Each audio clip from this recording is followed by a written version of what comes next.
নীলাঞ্জনা সমাভাসং ৰবিপুত্ৰ জমগ্ৰজম স্বয়ং গৰ্ভসন ভূতম তম নমামি শনিশ্চৰম। নমস্কাৰ প্ৰিয় বন্ধুসকল, মোৰ ইউটিউব চেনেল এষ্ট্ৰচৰবলৈ সকলোকে স্বাগত জনাইছোঁ। প্ৰত্যেক মাহৰ দৰে এই মাহতো মই ডিচেম্বৰ মাহটো মকৰ ৰাশিৰ ৰাশিফলখিনি কৈ দিম। আমি ৰাশিফলখিনি জনাৰ আগতে এটা বস্তু জানিব লাগিব যে বহুতৰ একে ৰাশি, কিছুমানৰ কিছু শুভ হয়, কিছুমানৰ কিছু অশুভ হয়। গতিকে আমি ৰাশিফলৰ লগতে জন্মচক্ৰটো এবাৰ চাব লাগে আৰু কাৰোবাৰ ত্ৰিপাপ দৃষ্ট পৰি আছে নেকি বা কি দশা পৰি আছে সেইটো আমি এবাৰ চাই ল'ব লাগে। তেতিয়াহে আমি ৰাশিফলটোৰ 100% প্ৰেডিকশ্যন কৰিব পাৰোঁ। তথাপি আমি ৰাশিফল হিচাপে যদি চাওঁ, মকৰ ৰাশিতে বহি আছে শুক্ৰ, কুম্ভ ৰাশিত যিহেতু দ্বিতীয় স্থানত আছে শনি, তৃতীয় স্থানত আছে ৰাহু, পঞ্চমত আছে বৃহস্পতি, সপ্তমত আছে মংগল, নৱমত আছে কেতু, একাদশত আছে ৰবি, চন্দ্ৰ আৰু বুধ। এনেকৈ আপোনাৰ ডিচেম্বৰ মাহৰ 1 তাৰিখে আৰম্ভ হৈছে। 17 ডিচেম্বৰত ৰবি বৃশ্চিক ৰাশিৰ পৰা ধনু ৰাশিলৈ প্ৰৱেশ কৰিব। তেতিয়া ফলটো অকণমান বেলেগ হ'ব। গতিকে আমি যদি চাওঁ, যিহেতু ৰাশিত শুক্ৰ বহি আছে, শুক্ৰ হৈছে আপোনাৰ চতুৰ্থপতি আৰু দশমপতি। গতিকে কৰ্মাধিপতি আৰু বন্ধুস্থান বা প্ৰাইমাৰী শিক্ষাৰ অধিপতি হিচাপে আপোনাৰ ৰাশিতে বহি আছে। গতিকে পঢ়া আৰু কৰ্ম অতি শুভ। আপুনি যিকোনো কৰ্মত যদি আগবাঢ়িব ইচ্ছা কৰে, সোনকালে আগবাঢ়িব পাৰিব। আৰু এই মাহতে আপোনাৰ যিহেতু কৰ্মস্থানৰ অধিপতি স্বগৃহী আৰু শনি আৰু শুক্ৰ মিত্ৰ গ্ৰহ। গতিকে মিত্ৰ যদি গ্ৰহ কেন্দ্ৰত থাকে বা স্বগৃহী নিজৰ ঘৰত থাকে বা মিত্ৰ ঘৰত থাকে, এনেকৈ থাকিলে মিত্ৰ ঘৰত থাকিলে 80% ফল প্ৰদান কৰে। গতিকে 80% শুভ ফল লাভ কৰিব আপোনালোকে, যিহেতু কেন্দ্ৰৰ অধিপতি হৈ আপোনাৰ ৰাশিতে বহি আছে। বন্ধুস্থান অতি শুভ। যিকোনো কৰ্মত যদি আপুনি বন্ধুৰ সহায় বিচাৰে, তেতিয়া আপুনি বন্ধুৰ সহায় পাব। আৰু যদি আপোনালোকে কিবা বেপাৰ বাণিজ্য কৰিব ইচ্ছা কৰে, পাৰ্টনাৰশ্বিপত কাম কৰে, যিটো ধনস্থানত আপোনাৰ শনি বহি আছে, পাৰ্টনাৰশ্বিপত যদি কাম কৰিব ইচ্ছা কৰে মকৰ ৰাশিৰ জাতক জাতিকাসকলে, তেতিয়া কিন্তু ভাল ফল লাভ কৰিব। আপোনালোকৰ কিছু খেলি মেলি নহয়, ধুনীয়াকৈ চলি যাব গোটেই কৰ্মবিলাক। যিকোনো কামত আপোনালোকে ঠিকা কৰা হওক বা দোকান দিয়া হওক, আপোনালোকে কিন্তু পাৰ্টনাৰশ্বিপত কৰিব পাৰে। আৰু প্ৰাইমাৰী শিক্ষা হিচাপত আপোনালোকৰ বিজ্ঞান বা এনেকুৱা ক্ষেত্ৰত আগবাঢ়িব পাৰিব, অংক বিজ্ঞান এইবিলাকত। আৰু কৰ্মত যিহেতু শুক্ৰ হৈছে চায়েন্সৰ অধিপতি, আৰু শুক্ৰ যিহেতু শনি আৰু শুক্ৰ মিলন হৈছে, আপোনালোকে IIT, ITI বা ছায়েন্স ডক্তৰ এনেকুৱাবিলাকত আপোনালোকে কাটা চিঙা কৰা, এইবিলাকত যদি আপোনালোকে আগবাঢ়িব ইচ্ছা কৰে বা কৰ্ম বিচাৰে, তেওঁলোকৰ কাৰণে অতি শুভ দিন। আপোনালোকে কৰ্ম পাব। শুক্ৰৰ কাৰণে কৰ্মাধিপতি অতি শুভ। আৰু আমাৰ যদি চাওঁ, তৃতীয়ত বহি আছে ৰাহু। তৃতীয়ত ৰাহু বহি থাকিলে অতি শুভ ফল প্ৰদান কৰে। ৰাহু আছে গুৰু গৃহত, যদিও গুৰু আৰু ৰাহু কিছু অলপ শত্ৰু, গুৰু চণ্ডাল একেলগ নহয়, তথাপিও কিন্তু গুৰু গৃহত থাকিলে ভাল ফল প্ৰদান কৰে। আৰু তৃতীয়ত আছে, তৃতীয় ষষ্ঠ একাদশত অতি শুভ ফল প্ৰদান কৰে। আমি যদি চাওঁ বহুত শুভ। আৰু যদি আমি চাওঁ চতুৰ্থপতি আৰু পঞ্চমপতি হিচাপে আপোনাৰ অতি শুভ। আৰু পঞ্চমত বহি আছে বৃহস্পতি। বৃহস্পতি বহাৰ লগে লগে আপোনাৰ যিহেতু উচ্চ শিক্ষাৰ অধিপতি শুক্ৰ আৰু উচ্চ শিক্ষাত বহি আছে বৃহস্পতি। শুক্ৰ আৰু বৃহস্পতি যিহেতু মিলন হৈছে, সেইকাৰণে আপুনি উচ্চ শিক্ষাৰ কাৰণে যদি আগবাঢ়ে, যিকোনো ঠাইত আপুনি এডমিশ্যন যদি পোৱা নাছিলে বা কৰ্মত মানে আপোনাৰ এডমিশ্যনত বা পঢ়া ক্ষেত্ৰত বা উচ্চ শিক্ষাত যদি কিবা বাধা চলি আছিলে, আপোনাৰ অতি শুভ ফল লাভ কৰিব।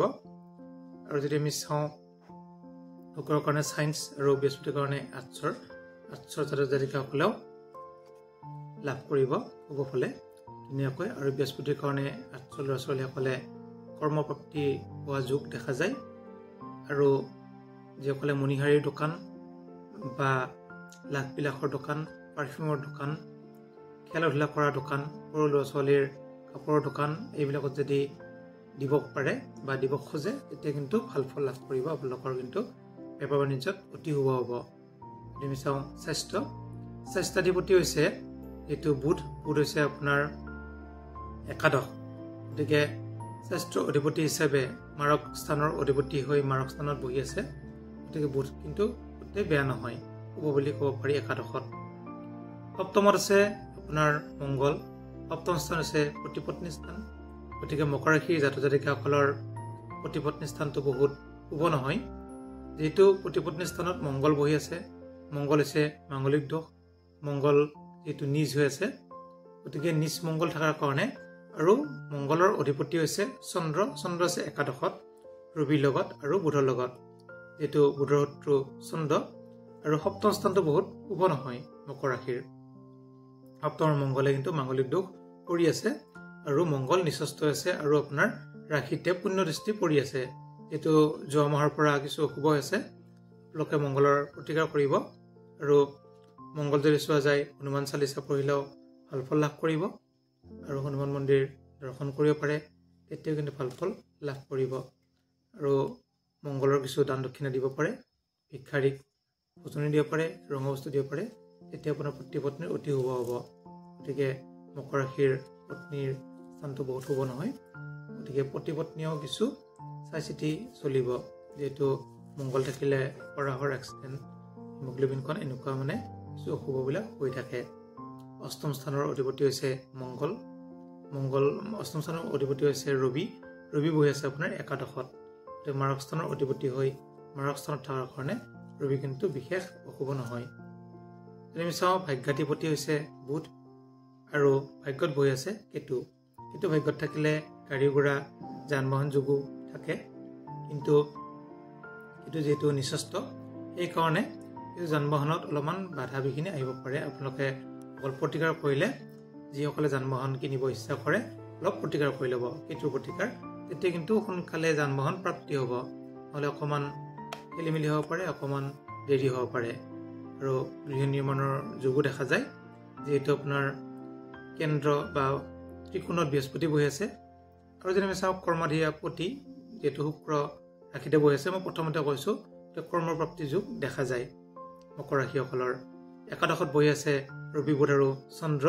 গতিকে একাদশত যিহেতু বুধাদিত্য যোগ হৈ আছে, আৰু বুধ আৰু ৰবি যিহেতু কমপ্লিট একে ডিগ্ৰীৰে বহি আছে, 14 আৰু 15 ডিগ্ৰী। সেইকাৰণে আমি যদি চাওঁ 14-15 ডিগ্ৰী একে ডিগ্ৰীত বহি আছে, এতিয়া বুধ যিহেতু ৰবিৰ লগত কিছু অস্তমিত হৈছে, আৰু লজ্জাগত বুলিও কয়, দগ্ধ বুলিও কয়। তথাপিও কিন্তু আপোনাৰ বুধাদিত্য যুগটো বহুখিনি কাম দিব। ইনকামৰ ক্ষেত্ৰত আয়, প্ৰাপ্তি, ইনকাম এইবিলাকত কিন্তু অতি শুভ। দ্বাদশৰ অধিপতি হৈছে বৃহস্পতি, আৰু তৃতীয় অধিপতি হৈছে বৃহস্পতি। বৃহস্পতি যিহেতু আপোনাৰ ত্ৰিকোণত আছে, গতিকে বৃহস্পতিয়ে কিন্তু ভাল ফলে প্ৰদান কৰিব। আৰু যদি আমি ভালকৈ চোৱা যায়, প্ৰতিকাৰ হিচাপে আপোনাৰ মংগলটোৱে প্ৰতিকাৰ কৰিব। মই আগতেও কৈছোঁ, বিশেষ আৰু বেলেগ প্ৰতিকাৰ কৰিবলগীয়া নাই। আপোনাৰ কাতি মাহটো যিহেতু ৰবি আছিলে কৰ্মস্থানত, গতিকে কাতি মাহত কিছু অশুভ হৈছে যদিও বৰ্তমান কিন্তু শুভ বুলি ক'ব পাৰি। আৰু দ্বাদশত 17 ডিচেম্বৰত ৰবি প্ৰৱেশ কৰিব, তেতিয়া অকণমান খৰচটো বৃদ্ধি পোৱা যোগ দেখা যায়। বাকী আপোনাৰ ডিগ্ৰী হিচাপে গ্ৰহকেইটা কিছু শুভ বুলি ক'ব পাৰি, আৰু চন্দ্ৰ কিছু শুভ, মংগলো কিছু শুভ বুলি ক'ব পাৰি। বুধ যিহেতু 15 ডিগ্ৰী আছে, বুধো কিন্তু শুভ, ভাল ফল প্ৰদান কৰিব। কিন্তু বৃহস্পতি বৃদ্ধ, 23 ডিগ্ৰীত আছে। 23 ডিগ্ৰীত থাকিলে বৃহস্পতি কিছু বৃদ্ধ অৱস্থাত থাকে। বৃহস্পতিয়ে কিন্তু বহুত ভাল ফল দিব নোৱাৰে, কিছু মিশ্ৰিত ফল দিব, কম। আৰু যদি কিবা সুধিবলগীয়া থাকে আপোনালোকে সুধিব পাৰে। আৰু যিসকলে নতুনকৈ আহিছে, মোৰ চেনেলটো ছাবস্ক্ৰাইব কৰা নাই, আপুনি ছাবস্ক্ৰাইব কৰি থৈ দিব, দৰকাৰী ভিডিঅ'বোৰ পাই থাকিব। ধন্যবাদ।